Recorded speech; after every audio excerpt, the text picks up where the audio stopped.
Good morning students. Sarvodaya school Malsi sir की online क्लासों में आपका स्वागत है। तो पीछे की क्लास में हमने पढ़ा समाकलन, उसी को आगे बढ़ाते हुए आज अपन ने सबसे पहले समाकलन में क्या पढ़ा, समाकलन के फॉर्मूलों के अनुसार जो दिए हो तो उनसे डायरेक्ट समाकलन करना। उसके बाद था प्रतिस्थापन विधि द्वारा समाकलन, यानी अगर सूत्रों में नहीं है तो उन सूत्रों में रूपांतरित करके। अब नंबर 3 विधि आती है आंशिक भिन्नों द्वारा समाकलन। सर ये कैसे, कहाँ पे तो ये काम आती है, कैसे ये लगती है, तो चलो मैं आपको बताता हूँ आज। सबसे पहले तो बात ये कि आंशिक भिन्नों द्वारा समाकलन कब जरूरत पड़ती है, जब कोई फलन या फंक्शन किसी भिन्न के रूप में दिया हो। जैसे देखो x + 2 बटा x² + 3x + 2। ये देखो क्या ऊपर भी x में फलन है और नीचे भी x में फलन है x² में, तो ये एक भिन्न के रूप में दिया है। अगर कोई फलन भिन्न के रूप में दिया हो तो ऐसे फलनों का समाकलन आंशिक भिन्नों द्वारा समाकलन किया जाता है। तो देखो अब सर ऐसे कैसे हम रूपांतरित करेंगे, कैसे हम मान ज्ञात करेंगे और कैसे उसका फिर समाकलन करेंगे। तो देखो सबसे पहले तो मैं आपको बात बताता हूँ, अगर ये कोई भिन्न है, ये उचित परिमेय भिन्न होनी चाहिए। अब उचित परिमेय भिन्न क्या होती है, जैसे देखो कोई px फलन है और नीचे है qx, ठीक है। ये कोई p/q के रूप में परिमेय फलन है कि नहीं है, बिल्कुल परिमेय रूप में, यानी p/q के रूप में फलन, ठीक है। तो ये उचित परिमेय फलन क्या होता है, तो उचित परिमेय फलन की बात ध्यान से सुनो। यानी ये जो ऊपर है अंश, इसको बोलते हैं अंश और इसको बोलते हैं हर। यानी अंश में जो x की घात होती है वो हर से घात छोटी होनी चाहिए, उसे बोलते हैं क्या, उचित परिमेय भिन्न फलन, या आप भिन्न फलन भी कह सकते हो, या ठीक बात है। तो बोलो उचित भिन्न फलन किसे कहते हैं, जब px/qx में कोई फलन हो, px की घात qx से छोटी हो, यानी हर में घात बड़ी अंश में छोटी हो, तो ऐसे फलन को क्या कहते हैं, उचित परिमेय भिन्न, ठीक है। तो देखो सबसे पहला काम यह है कि ऐसे उन फलनों का किया जाता है जो उचित परिमेय भिन्न में हो। तो सर अगर उचित परिमेय भिन्न में नहीं हो तो चलो ठीक है, तो अगर उचित परिमेय भिन्न में नहीं हो तो उसको हम उचित परिमेय भिन्न में बदल सकते हैं। वो कैसे, अब उचित परिमेय भिन्न में नहीं हो तो इसका मतलब क्या, px/qx ये कोई फलन है यानी परिमेय है। यहाँ पे p की, यानी p में जो x की घात है वो बड़ी है, यानी px में यहाँ पे x की घात बड़ी और यहाँ छोटी, तो ये क्या होगा, अनुचित परिमेय भिन्न, है ना। तो इसको अब उचित परिमेय भिन्न में कैसे बदलेंगे, तो यानी इसमें px में qx का दे दो भाग, और भाग देने से हमें हमारे पास क्या प्राप्त होगा, tx, यानी कोई फलन एक, है ना। फिर उसके बाद शेषफल जो भी बचेगा, मान लो p डैश डैश तो लगाएंगे नहीं, p1 मान लो, p1x/qx, ये कोई अलग बचेगा। तो ये तो बन गया बीजगणितीय फलन, और ये क्या बन गया, अब उचित भिन्न परिमेय फलन, ठीक है। यानी इसमें हम किसी भाग का इसका भाग दे, जैसे इसके x की घात 3 है तो यहाँ पे x² का भाग दे देंगे, एक बार तो भाग चला जाएगा, और उसके बाद जो फलन प्राप्त होगा, जो भिन्न प्राप्त होगी वो क्या होगी, उचित परिमेय भिन्न। तो सबसे पहले बात क्या है, तो चलो अब सर आंशिक भिन्नों में बदलेंगे कैसे, वो मैं आपको बताता हूँ।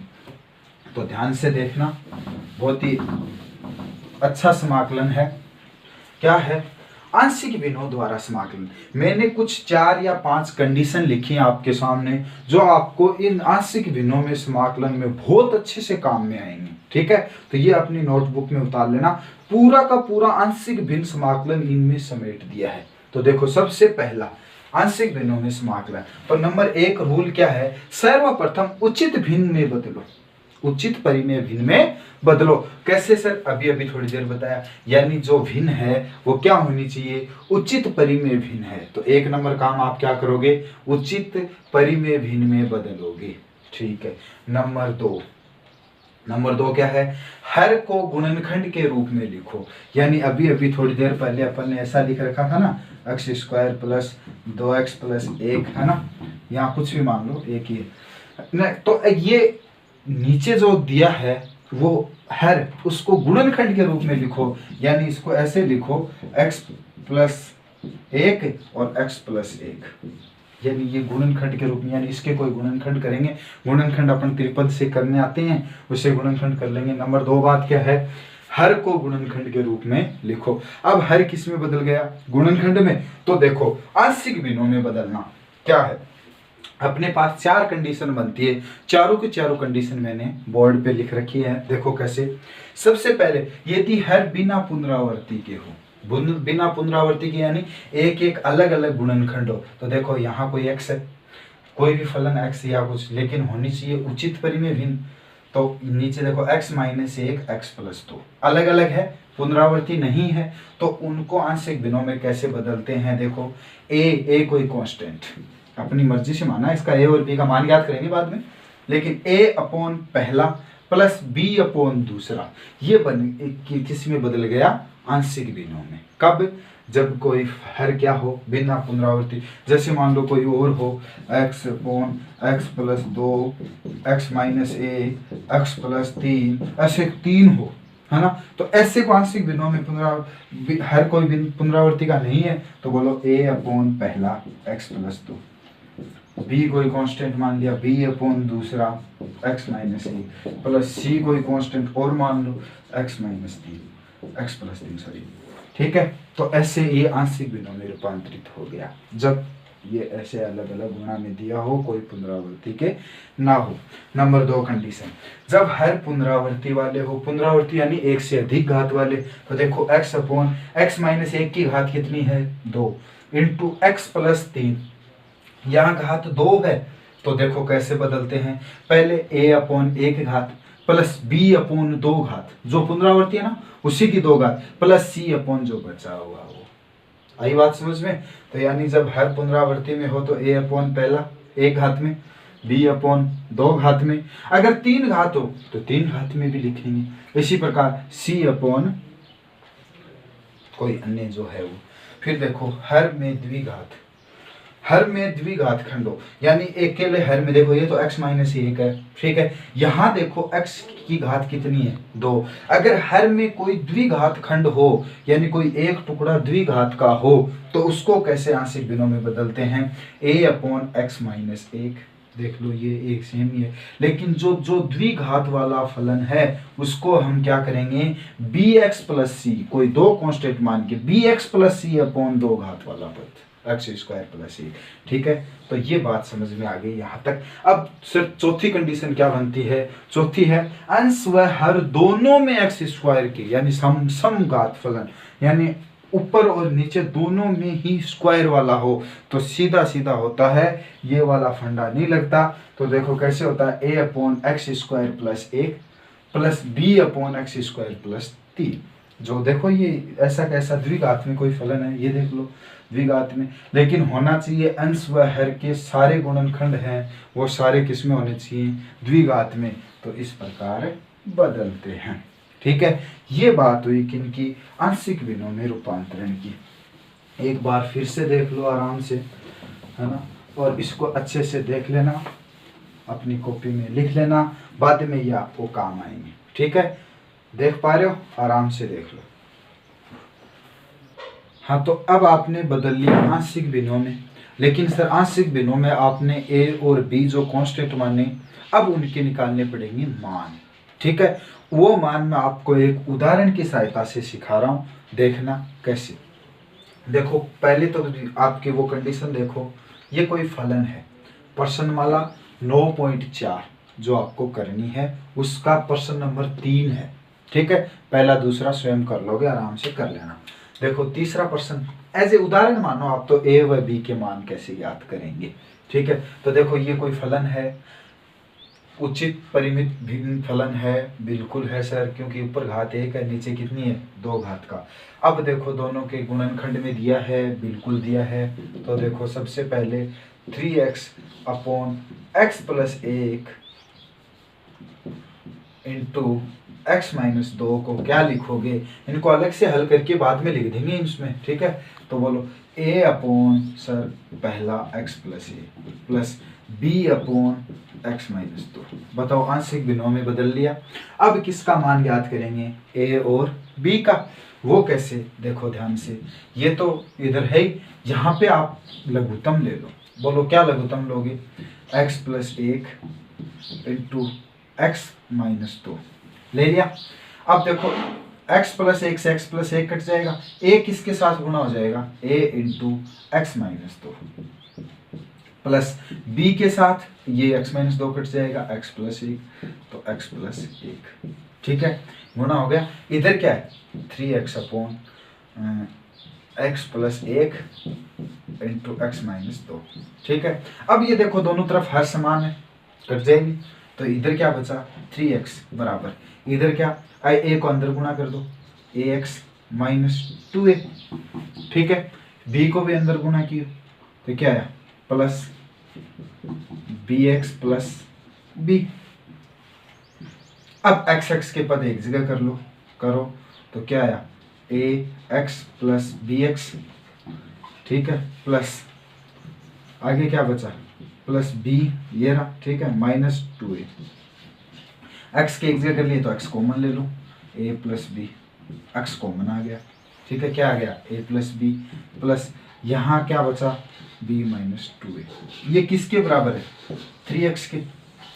यहाँ तक की बात आपको समझ में आ रही है आराम से कि हमने यहाँ क्या ले लिया, लघुत्तम ले लिया, इधर हल कर लिया, हर वाले कट जाएंगे, इधर अंश बचेगा, इधर अंश बचेगा, फिर इनको हल कर लिया, x वाले एक जगह कर लिए ये।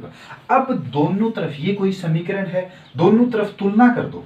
तुलना करना जानते हो, करने पर अब सर तुलना करना, तुलना यानी उनकी बराबरी करना, यानी एक के दूसरे के साथ कंपैरिजन करो। देखो कैसे तुलना करो, यानी इधर कोई चीज है वो उधर के बराबर है, तो यहां देखो इधर x के गुणा में क्या है, इधर x के गुणा में वो इधर वाले x के गुणा के बराबर होगा। तो बोलो x के गुणा में क्या है a प्लस बी, और वो किसके बराबर है 3 के। समीकरण नंबर 1, a और b में एक समीकरण प्राप्त हो गई। फिर देखो सर इधर अंक गणित क्या है, ये रही b माइनस 2a, और इधर अंक गणित क्या है, इधर अंक गणित तो है ही नहीं, तो बराबर किसके है 0 के। समीकरण नंबर 2, a और b में आपके पास 2 समीकरण प्राप्त हो गई।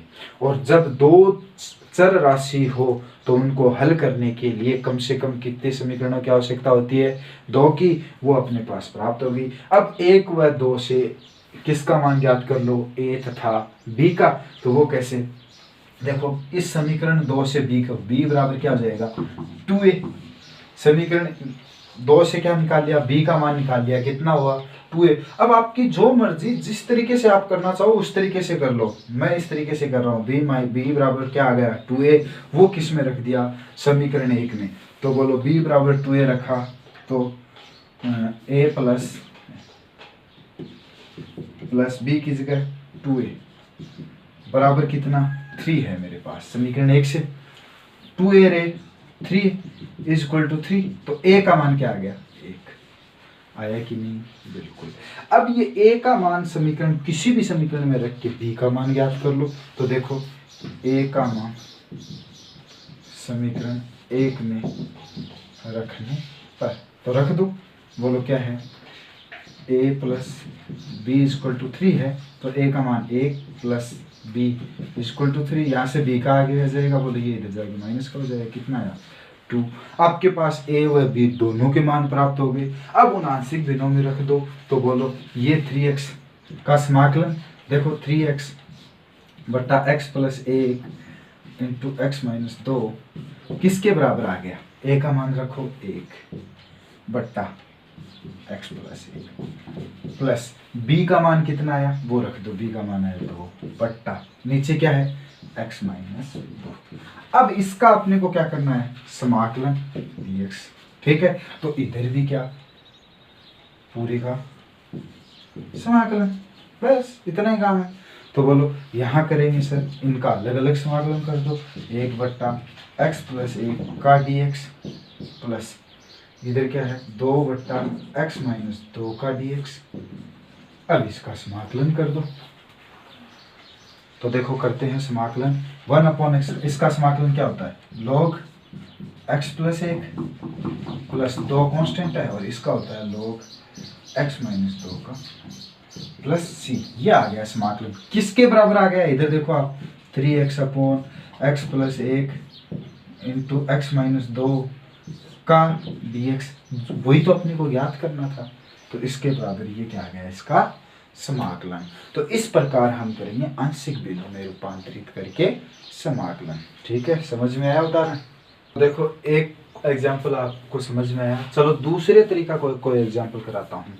तो आपको करनी है आज प्रश्नमाला 9.4, मैं भी वही कर रहा हूँ प्रश्नमाला 9.4, 3 का प्रश्न कर दिया। चौथा प्रश्न देखो, बहुत अच्छी बात है कि दूसरे तरीके से है। तो बोलो क्या है इसका, पहले इसको क्या करो आंशिक भिन्नों में रूपांतरित, पहले केवल इसी को ले लेते हैं फलन को, 3x minus 2 upon x plus 1 का whole square into x plus 3।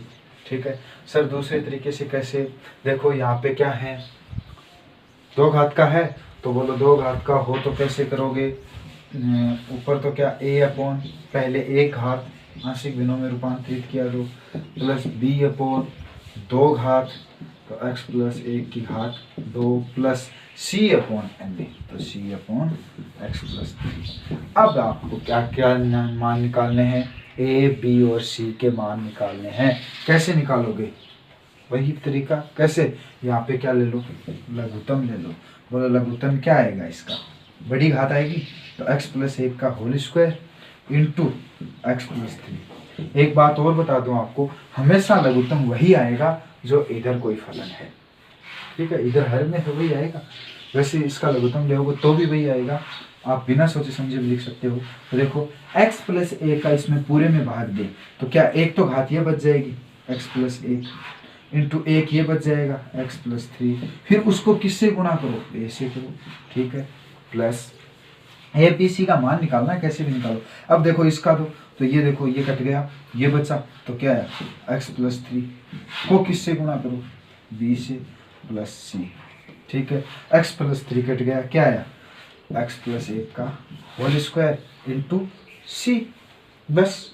अब इधर क्या है, ये 3x minus 2 upon x plus 1 का whole square into x plus 3, है ना। तो देखो ये हर एक जैसा है, छोड़ दो कट गया, तो इधर क्या है 3x माइनस 2। अब इसको हल करो, ठीक है, और एक इस फॉर्म में लेके आओ, आ जाएगी अपने आप। देखो सबसे पहले गुणा करता हूँ मैं, देखो x को x के किया x स्क्वायर, ठीक है, x को x से किया x स्क्वायर, उसको a से किया तो क्या आ गया ax स्क्वायर, फिर x को 3 से किया तो बोलो 3x a है तो क्या आ जाएगा 3ax। मैं डायरेक्ट गुणा कर रहा हूँ तो x का दोनों के साथ हो गया, फिर एक का करो, साथ में a को गुणा करते रहना, x को किया तो ax, ठीक है, फिर 3 से किया तो 3a प्लस, यानी ये फलन हल हो गया।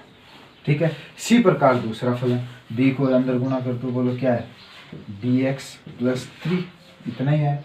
अब इसका होल स्क्वायर कर दो, साथ में c गुणा कर दो, और होल स्क्वायर x का स्क्वायर प्लस 2x प्लस 1, इसके साथ में क्या करो c, तो बोलो cx स्क्वायर, ठीक है, प्लस 2cx प्लस c, ठीक है, ये कर दिया गुणा।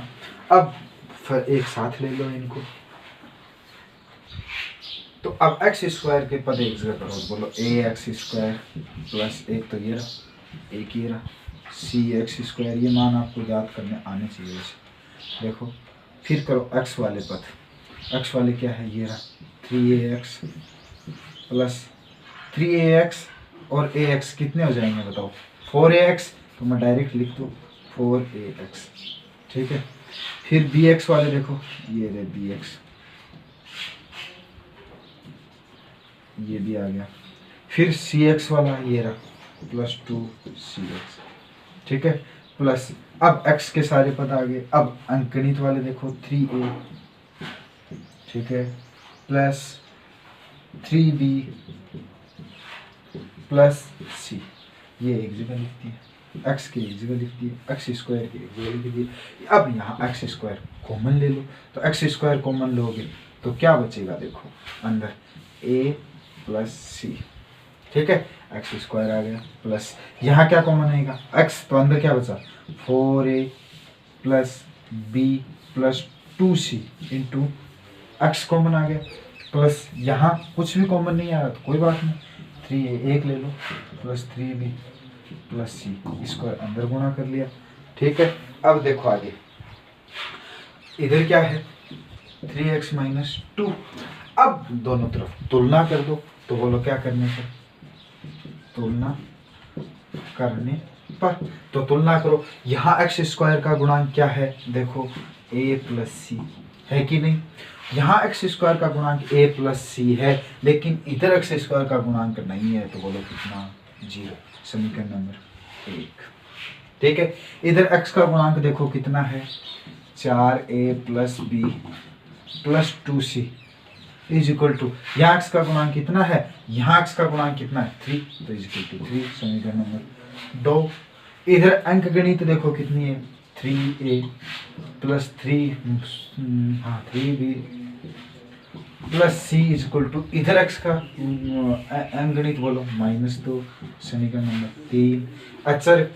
चर राशि कितनी, 3a b और c, समीकरण कितनी चाहिए, कम से कम 3 आपके पास प्राप्त हैं। यहाँ से किसके मान निकालो, a b c आपको आने चाहिए। चलो एक बार मैं निकाल के बताता हूँ आपको, यहाँ से a का मान निकाल के इसमें रख दूँ या नीचे वाली दोनों में, समीकरण मैं कैसे कर रहा हूँ, किसी भी तरीके से कर रहा हूँ, समीकरण 1 से a का निकाल लो, c का निकाल लो, जो इच्छा निकाल लो, c का मान 2 व 3 में रखने पर, तो बोलो 1 से निकालो, a plus c equal to 0, तो c का मान क्या गया -a, वो किस में रख दो, 2 व 3 में, तो बोलो रखो क्या आ गया 4a, ठीक है, प्लस b, और c की जगह आप क्या रखोगे -a, तो बोलो 2 प्लस 2 गुणा -a, क्योंकि c की जगह आप क्या रखोगे -a, बराबर क्या है 3। तो इसको हल कर लो एक बार, 4a plus b plus 2 into -2a is equal to 3, ये क्या आ जाएगा 2a plus b is equal to 3, कोई समीकरण दे दो 4 नंबर, ठीक है। फिर a का मान किस में रखो, समीकरण नंबर 3 में, सॉरी हाँ, c का मान तो रखो क्या है 3a प्लस 3b, c की जगह क्या रखो -a is equal to -2, a घटाए तो बोलो क्या है 2a plus 3b is equal to -2, समीकरण नंबर 5। अब देखो 4 और 5 समीकरण देखो a और b में, तो इन दोनों से a और b का मान ज्ञात कर लो। तो देखो कैसे ज्ञात करोगे, समीकरण नंबर 4 और लिखता हूँ मैं, 2a plus b is equal to 3, और ये क्या है 2a plus 3b is equal to -2, ठीक है। अब ये देखो इन दोनों समीकरणों से मैं a और b का मान ज्ञात करूंगा, कैसे, घटाने पर, देखो 2a सम बड़ा, घटाने पे नीचे की संख्या का निशान बदलो, 2a से 2a कट जाएगा, b प्लस का और ये माइनस का, तो बोलो माइनस के 2b is equal two plus के 3 माइनस प्लस के 2, तो कितने आ जाएंगे 5 प्लस के, तो b इज इक्वल टू क्या आ गया -5/2, किसका मान आ गया b का, और b का मान इस समीकरण में रख के किसका निकाल लो a का, तो बोलो रखो 2a plus b is equal to 3, रखो 2a -5/2 इज इक्वल टू 3, इधर चला जाएगा प्लस का हो जाएगा, तो 2a is equal to 3 plus 5/2 क्या आ जाएगा 2 लघुत्तम, 3 दूनी 6 प्लस 5 इज इक्वल टू 11/2। तो बोलो 2a इज इक्वल टू आ गई 11/2। तो a इज इक्वल टू क्या आ जाएगा 11/2 किस में चला जाएगा भाग में 11/4। तो a का मान कितना आ गया 11/4। a का b का मान आ गया, a का मान आ गया। अब निकालना c का मान, तो वो समीकरण 1 में रख दो। बोलो a इज इक्वल टू क्या है -c। अपने को c चाहिए तो इधर ले जाओ इसको, c is equal to -c। ठीक है, a का मान रख दो। तो c इज इक्वल टू कितना, a का कितना 11/4। तो c का मान कितना हो गया -11/4। तो मैं एक काम करता हूँ, ये काम आपको पूरा करना है फिर काम में, है ना। तो ए बी सी के मान ज्ञात कर लिए। मेरे पास अब बोर्ड कम है तो मैं ए बी सी के मान यहाँ लिख लेता हूँ। बोलो ए का मान कितना है मेरे पास 11/4। बी का कितना आया -5/2। और सी का कितना आया -11/4। ये ए बी सी के मान आ गए। अब ये आप किसी भी तरीके से निकाल सकते हो, ऐसा नहीं कि मैंने निकाला उसी तरीके से निकालो, कैसे भी निकालो। ए बी सी के मान आ गए, वो आंशिक भिन्नों में रख दो। ठीक है, मैं रख रहा हूँ। तो आंशिक भिन्नों में मान रख रहा हूँ ए बी सी के। तो रखो ए की जगह 11/4 इंटू क्या है x+1। ठीक है, प्लस बी की जगह क्या रखो -5/2 इंटू अलग से रख लेता हूँ 1/x+1 का होल स्क्वायर। प्लस सी की जगह माइनस, तो यहाँ क्या लगा दो -11/4 इंटू 1/x+3। ठीक है, ए बी सी का मान रख दिया। तो इधर क्या है 3x-2 upon x+1 whole square plus x+3। ठीक है, इसका अपने को क्या चाहिए समाकलन, तो dx। तो इधर भी क्या करना पड़ेगा समाकलन। तो मैं देखो एक स्टेप कम करके सीधा ही कर देता हूँ सभी का अलग अलग। तो 1/20 का समाकलन, ये कांस्टेंट बाहर ले लिया, इसका समाकलन, ये कांस्टेंट बाहर ले लिया, इसका समाकलन। ठीक है, अब तीनों का अलग अलग समाकलन है। समाकलन आपने अच्छे से पीछे पढ़ भी लिया। तो बोलो 11/4 1/20, इसका समाकलन क्या होगा लोग। अगर x में सिंगल घात का हो, बट्टा में x में सिंगल घात का पद प्लस में कुछ भी हो तो उसका आता है लोग वो पद ऐसा कैसा। तो बोलो क्या है लोग x+1। ठीक है, -5/2। अब देखो ये घात ऊपर जाके x में घात 2 है तो ऊपर जाके किस में जाएगी माइनस में। अब माइनस वाले का कैसे होता है, बोलो कैसे होता है x की पावर n से। ठीक है, तो x की पावर n से करोगे तो इसका समाकलन, एक बात बता देता हूँ आपका समाकलन देखो सीधा याद रखने वाली बात, 1/x² का समाकलन होता है -1/x। ठीक है, तो ये बात आपको थोड़ी सी उधर से कैच करके भी रखनी है। तो ऐसे प्रश्नों में हम सीधा ही लगा सकते हैं। तो बताओ x की जगह क्या है x+1, तो माइनस में आएगा तो माइनस पहले से माइनस माइनस प्लस, और ये आएगा 1/क्या x+1। ठीक है, एक घात आ जाएगी -11/4, एक घात में है तो क्या आ जाएगा लोग x+3 और प्लस c। ये आ गया आपका आंसर। ठीक है, तो चलो अब बताता हूँ पहला और दूसरा प्रश्न। तो पहला दूसरा प्रश्न बताने वैसे बताने भी नहीं चाहिए। तो देखो 1/4 का स्क्वायर -3x का स्क्वायर का dx। अब आपको वाला वो सूत्र लग जाएगा, बोलो क्या 1/a² -x², ये लग जाएगा इधर। और इधर क्या कर सकते हो 1/x² -6 का स्क्वायर का dx, ये भी हो जाएगा उसी फॉर्मूले से। ठीक है, दूसरा करवा दिया, तीसरा भी करवा दिया। चलो एक प्रश्न और करते हैं। ए बी सी के मान ज्ञात करने आपने सीख लिया हूँ। ठीक है, तो देखो प्रश्न नंबर 5 क्या। तो सबसे पहले अपन अलग से लिखो x² बट्टा x+1 x-2 x-3 को आंशिक भिन्नों में रूपांतरित करो। बोलो a/, अलग अलग है सारे, अलग अलग रख दो। x+1 कितने कांस्टेंट आएंगे 2, तो बोले यहाँ b/x-2 प्लस c/x-3। तीनों कांस्टेंट के मान याद करो। कैसे, यहाँ लघुत्तम लो तो लघुत्तम क्या आएगा उनका गुणा, तो x+1 x-2 x-3। एक बार करोगे थोड़ा सा मुश्किल लगेगा, लेकिन धीरे धीरे इसको करोगे ना आसान है एकदम बिल्कुल से। तो बोलो x+1 कट गया, इसको ये दोनों गुणा इंटू a, तो बोलो a into x-2 x-3 plus ये कट जाएगा तो ये दोनों इंटू बी, तो B into x plus 1 x minus 3 plus ये कट जाएगा C into x plus 1 x minus 3। ठीक है, हाँ हो सकता है थोड़ी सी कैलकुलेशन में जोर आया आपको, बाकी जोर तो 12th क्लास में हो गए तो आना भी चाहिए। इधर क्या है, ये कट जाएगा। ठीक है, अब इसका गुणा करो साथ में ए से, एक्स को एक्स से किया एक्स स्क्वायर, साथ में किससे ए से, तो ए एक्स स्क्वायर, फिर इनको गुणा करो, बोलो -3ax। ठीक बात है, ये x से हो गया। अब -2 से करो तो -2ax, एक साथ में चलेगा, तो इसको इससे क्यों तो प्लस के 6a, 3 दूनी 6a, तो a वाला और ये साथ में करो। आप एक काम करना, इन दोनों को गुणा करके बाद में ऐसे कर देना, कोई दिक्कत नहीं है। बोलो अब किससे करो, b से, तो x into x x square, तो bx स्क्वायर, फिर इसको इससे किया -3bx, फिर इसको किया प्लस bx, फिर इसको इससे किया -3b, ये भी काम पूरा हो गया। इसी प्रकार c वाला करो, तो बोलो प्लस c वाला किया x को x से सी एक्स स्क्वायर।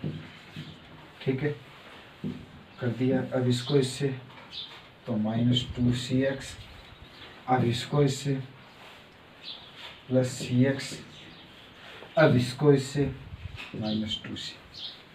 ठीक है, अब जो कोई जोड़ घटाव हो रहा है वो कर लो, तो बोलो एक्स स्क्वायर वाले पर एक जगह लिखता हूँ, एक स्टेप कम करके, A x square plus B x square plus C x square. आ गया एक्स स्क्वायर वाले पद, बस देखो कौन कौन से आ गए, ये आ गया, ये आ गया और ये आ गया। अब लिखते हैं एक्स वाले, तो ये दोनों पद देखो आप, ये स्टेप मैंने कम कर दी। यहाँ देखो 3ax माइनस के हैं और माइनस के 2ax हैं, तो कितने हो जाएंगे, -5ax हो जाएंगे कि नहीं हो जाएंगे, बिल्कुल। इसी प्रकार देखो bx वाले में देखो, ये रहे -3bx और प्लस के bx, तो -2bx बच जाएंगे। ठीक है, इसी प्रकार cx वाले में देखो -cx बच गए।